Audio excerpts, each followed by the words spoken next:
Dan pemirsa, mengapa kunjungan Kaisar Jepang ini menjadi penting bagi Indonesia? Kita akan bahas selengkapnya. Kita akan lihat kembali agenda Kaisar Naruhito di Indonesia. Sudah dimulai sejak kemarin tiba di Jakarta dan hari ini sudah mengunjungi MRT dan juga Waduk Pluit. Kenapa ke MRT? Karena MRT merupakan salah satu proyek yang dikerjakan oleh Indonesia dan juga Jepang. Kemudian juga keesokan harinya barulah Presiden akan bertemu dengan Presiden Joko Widodo, Kaisar Naruhito, dan juga nanti di sini akan ada audiensi dengan sejumlah pihak. Dan juga dilanjutkan keesokan harinya akan ada kunjungan ke Taman Makam Pahlawan Kalibata dan mengunjungi Museum Nasional.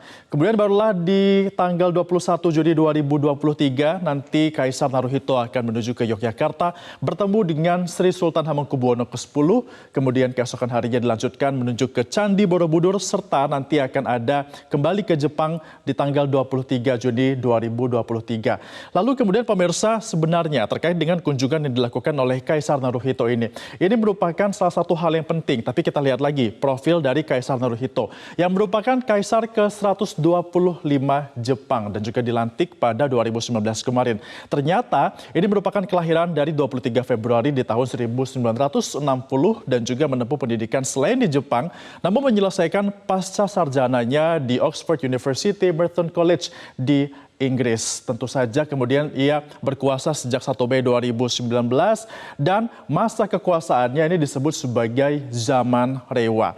Nah, kita akan lihat lagi bagaimana hubungan diplomasi antara Indonesia dan juga Jepang karena ada sejumlah proyek strategis yang diemban oleh kedua negara ini. Mulai dari MRT Jakarta, yang mana kita ketahui ini sudah bisa dinikmati oleh masyarakat Indonesia.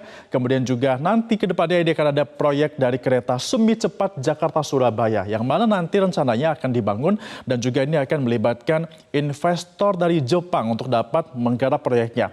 Ada juga Bekasi Proving Ground yang sudah digarap juga oleh pemerintah Jepang bersama Indonesia dan juga yang penting ini merupakan salah satu program transisi energi menjadi energi yang lebih terbarukan lagi. Kerjasama antara PT PLN dan juga Sumitomo Corporation dari Jepang. Tentunya ini merupakan bukti bahwa adanya kerjasama dari kedua belah negara.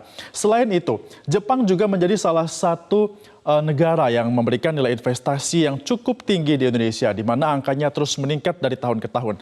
Kita lihat di tahun 2015 investasi Jepang ini adalah sebesar 2,87 miliar US dollar dan meningkat begitu fantastis di tahun 2016, yakni angkanya mencapai 5,40 miliar US dollar.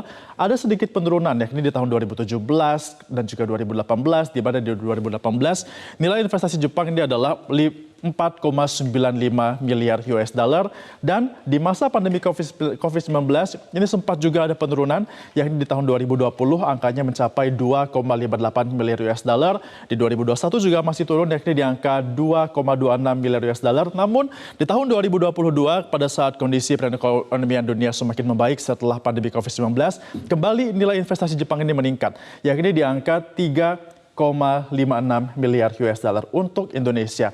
Dan perlu diketahui pemirsa bahwa Indonesia ini merupakan salah satu negara yang menerima bantuan dari Jepang yang paling tinggi.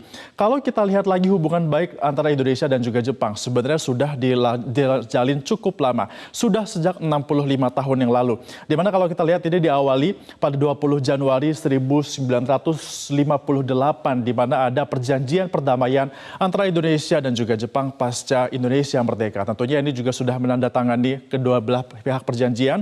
Dan juga Indonesia sekali lagi ini dikatakan bahwa sebagai negara penerima bantuan pembangunan pemerintahan Jepang yang terbesar. Sementara Jepang juga memberikan bantuan pemerintahan ini terbesar ke Indonesia. Jadi Indonesia sebagai penerima terbesar dan Jepang ini sebagai pemberian yang terbesar kepada negara yang diberikan bantuan tersebut.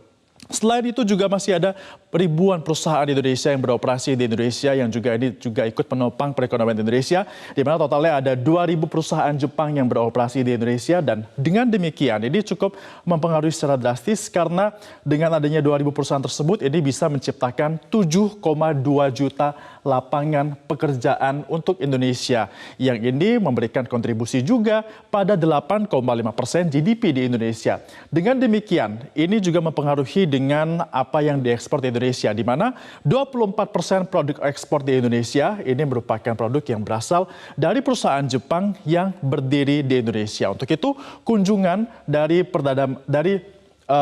Kaisar Jepang ini menjadi begitu penting untuk Indonesia di hari ini. Bukan hanya untuk menunjukkan persahabatan kedua negara selama 65 tahun, juga sekaligus memperingati hubungan Jepang dengan ASEAN selama 50 tahun, yang mana tahun ini keketuaan ASEAN dipegang oleh Indonesia. Sehingga bisa saja pembahasan ini bukan hanya untuk kedua negara saja, namun lebih luas lagi, yakni ada di skala ASEAN. Kita nantikan akan ada kabar baik apa setelah kunjungan Kaisar Naruhito ke Jepang di Indonesia pada pekan ini. Dan